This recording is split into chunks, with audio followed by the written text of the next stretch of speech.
नमस्ते अनि स्वागत छ मेरो नेपाली सादा रेसिपीमा। आजको रेसिपीमा मैले लोकल रक्सीको रेसिपी लिएको छु। लोकल रक्सी कसरी बनाउने भन्ने तरिका तपाईहरुलाई सिकाउँदै छु। मैले चाहिँ यो रक्सी बनाउने भाँडामै बनाउँदै छु र पाइपबाट यसमा गेलनमा जर्किनमा यसरी निकाल्ने तरिका तपाईहरुलाई कस्तो लाग्छ सल्लाह सुझाव दिनु होला। र तपाईहरुलाई यदि जाँड बनाएको भिडियो चाहिन्छ भने यो भन्दा अघिल्लो भिडियो पनि हेर्न सक्नुहुन्छ। मैले त्यही जाँडको रक्सी आज बनाउँदै छु र यो जाँड चाहिँ 23 दिनपछि चाहिँ रक्सी बन्ने भइसक्यो र रक्सी बनाउँदै छु र जाँड चाहिँ जति समय राखे पनि केही फरक पर्दैन। मैले आज तपाईहरुलाई रक्सी बनाउने तरिका सिकाउँदै छु। भिडियो अन्तिमसम्म हेर्नु होला। मैले सुरुमा आगो बालेर अब रक्सीको भाँडा बसाले र रक्सी चाहिँ मैले यही भाँडामा बनाउने तरिका राख्दै छु र यो एकदमै सजिलो पनि हुन्छ।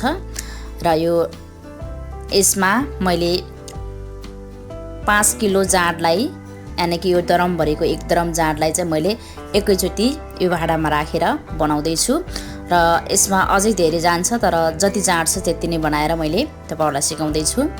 यहाँनिर सुरुमा जाँडलाई राख्ने र जाँडलाई मसिनो बनाएर भुजा भुजा नबनाए पनि हुन्छ। त्यही झोलसँगै राख्दैपछि केही फरक पर्दैन र यसमा पानी पनि नराख्ने, अलिअलि साइडको जाँडलाई पखाल्नलाई मात्रै राख्ने र यो जाँड राखिसकेपछि यो भाँडा राख्ने। यही भाँडाबाट हो रक्सी मुनितिर झर्ने। यस्तो खालको भाँडा अहिले बजारमा जति पनि पाउँछ तपाईले बजारबाट ल्याउन सक्नुहुन्छ। र यसरी पानी राखिसकेपछि रक्सी झर्छ कि नै, रक्सी राम्रोसँग चुइन्छ कि नै भनेर यसरी पानी राखेर सुरुमा गराउने। अनि माथितिर अर्को यही भाँडाकै सेट हुन्छ, त्यो भाँडालाई राखेर पुरै भरि पानी राख्नुपर्छ र त्यो भरि पानी राखिसकेपछि फेरि मुनितिर केही यस्तो कपडाले सास नजाओस्, रक्सीको बाफ चाहिँ बाहिर ननिस्कियोस्, रक्सीको रङ नबिग्रियोस् भनेर चाहिँ बाफ जान नदिनको लागि यसरी यो मुनिको भाँडा र माथिको भाँडाको बिचमा यसरी राम्रोसँग बन्द गरिदिने कपडाले। सुती कपडा एकदमै राम्रो हुन्छ यसलाई बन्द गर्नको लागि। र 2-3 फन्का पानीमा भिजाएर यसरी बन्द गर्ने हो भने रक्सीको बाफ पनि जाँदैन, बाफ भन्नाले रक्सीको रङ पनि बाहिरतिर जाँदैन र रक्सी राम्रोसँग झर्ने गर्छ। यसरी पानी राखिसकेपछि अब यसरी जर्कीमा राख्ने र यो पाइप राख्ने। तपाईहरुले चाहिँ पाइप राख्दा यो रबर गन्नाउने मान्नुहुन्छ भने तपाईहरुले फलामको पाइप युज गर्न सक्नुहुन्छ र यो जर्किन प्लास्टिकको नभएर तपाईहरुले कुनै माटोको भाँडोमा पनि थाप्न सक्नुहुन्छ। तातो रक्सीलाई यो रबरको भाँडामा राख्ने बेला प्लास्टिक गन्नाउने सम्भावना धेरै हुन्छ भन्छन्। त्यसरी तपाईहरुले माटोको भाँडामा र अन्य कुनै भाँडामा थाप्न सक्नुहुन्छ। र यसमा तपाईहरुले गेलनमा थापिसकेपछि यसको मुखतिर चाहिँ प्लास्टिकले हावा नछिर्ने गरी बन्द गरिदिनु होला। र यसमा चाहिँ पानी अलिकति भरि नै बनाउनु पर्नेछ, जति अट्छ त्यति भरि, पुरै भाँडा भरि गराउनु पर्छ। र आगो चाहिँ कहिले ठुलो कहिले सानो नबनाइदिनु होला। सुरुमा जत्रो बनायो त्यत्तिकै एकतार आगो बाल्दै गर्ने र केही समयपछि यसरी एकदमै त्यसको माथिको पानी राम्रोसँग बाफ फालिरहेको हुन्छ र छुने बेला एकदमै तातो मानिन्छ। तपाईहरुले छुएर पनि थाहा सक्नुहुन्छ। र बाफ देखिसकेपछि यसरी तातो पानीलाई निकालेर एउटा भाँडामा भण्डार गर्ने र चिसो पानी फेरि पनि प्लस गर्दै लगाउनुपर्छ। पानी निकाल्ने बेला चाहिँ सबै पानी निकाल्नु पर्ने हुन्छ, त्यसमा अलिकति पानी पनि नराख्ने, तर त्यो भाँडा नजिक्ने नउटार्ने, त्यत्तिकै पानी मात्रै जति आउँछ त्यति कुनै जग कुनै भाँडाबाट निकालेर राख्ने र चिसो पानी फेरि यसरी प्लस गर्ने।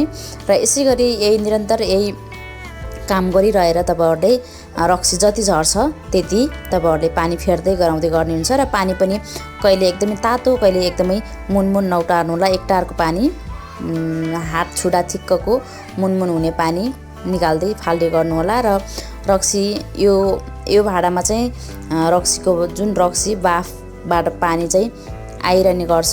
त्यसैले अहिले चाहिँ यहाँनिर यति धेरै यो गेलनभरि आइसकेको छ। अहिले पानी चाहिँ 6 चोटि फेरिसकिएको छ। यहाँनिर 6 चोटि पानी फेर्ने बेला यो गेलनभरि जर्किन भरि रक्सी भइसकेको छ। त्यसैले अब रक्सी मिठो आयो कि कस्तो आयो भनेर तपाईहरुले यसरी आगोमा राखेर पनि हेर्न सक्नुहुन्छ। आगोमा राख्दा मिठो रक्सी भयो भने आगो बल्छ, तपाईहरुले ट्राई गर्न सक्नुहुन्छ। र अहिले चाहिँ यो अन्तिम चोटि पानी फेरियो अब अहिले चाहिँ साटो पटक हुन्छ। तर साटो पटकमा चाहिँ अब यसमा थापिँदैन, अलिकति पातलो आउँदैछ, त्यसैले जर्किन पनि भरिसक्यो। त्यसैले अर्को कुनै भाँडामा मैले थाप्ने छु र यसरी पाइपबाट रक्सी चाहिँ आउन चाहिँ छोड्दैन, यतिको चाहिँ आइरहेको छ। मिठो आए पनि नमिठो आए पनि रक्सी चाहिँ आइरहेको छ र अन्तिम चाहिँ नमिठो आउँदै गर्छ। त्यो चाहिँ तपाईँहरूले यदि खानुहुन्छ भने चाखेर पनि तपाईँहरूले मिठो आयो कि नमिठो आयो त्यो हेर्न सक्नुहुन्छ। र यदि नखाने मान्छेले बनाउँदै हुनुहुन्छ भने पनि तपाईँले आगोमा बालेर मिठो नमिठो छुट्याउन सक्नुहुन्छ। मैले तपाईँहरूलाई आगोमा रक्सी हालेर पनि देखाइसकेँ र यो चाहिँ अन्तिम हो। र तपाईँहरूले देखिसक्नुभयो एकदम जाँडको कति रक्सी आयो भनेर। र तपाईँहरूलाई यसरी नै बनाउनु होला लोकल रक्सी। तपाईँहरूलाई कस्तो लाग्यो आजको यो तरिका? सल्लाह सुझाव दिनुको लागि कमेन्ट बक्स खुल्ला छ, कमेन्ट गर्दै गर्नुहोला। र अहिले चाहिँ यो साटो पटक भयो पानी फालेको, र अन्तिममा चाहिँ यसरी माथिल्लो भाग नै सबै निकालेर राखिदिने र यो पनि भाँडा पनि निकालिदिने र मुनि चाहिँ रक्सी सबै रक्सी झरिसकेको यो जाँडको फाँडे बाँकी रहेको हुन्छ। यसले चाहिँ हाम्रो गाउँतिर फाँडे भन्ने गरिन्छ। र यो फाँडे चाहिँ तपाईँहरूले बङ्गुरलाई अनि भैँसीलाई अनि गोरुहरूलाई दिन सक्नुहुन्छ। र जाँड 1 ड्रम जाँड हालेको घटेर यति भएको छ। तपाईँहरूलाई आजको भिडियो कस्तो लाग्यो सल्लाह सुझाव दिनुहोला। आजको लागि बाई बाई।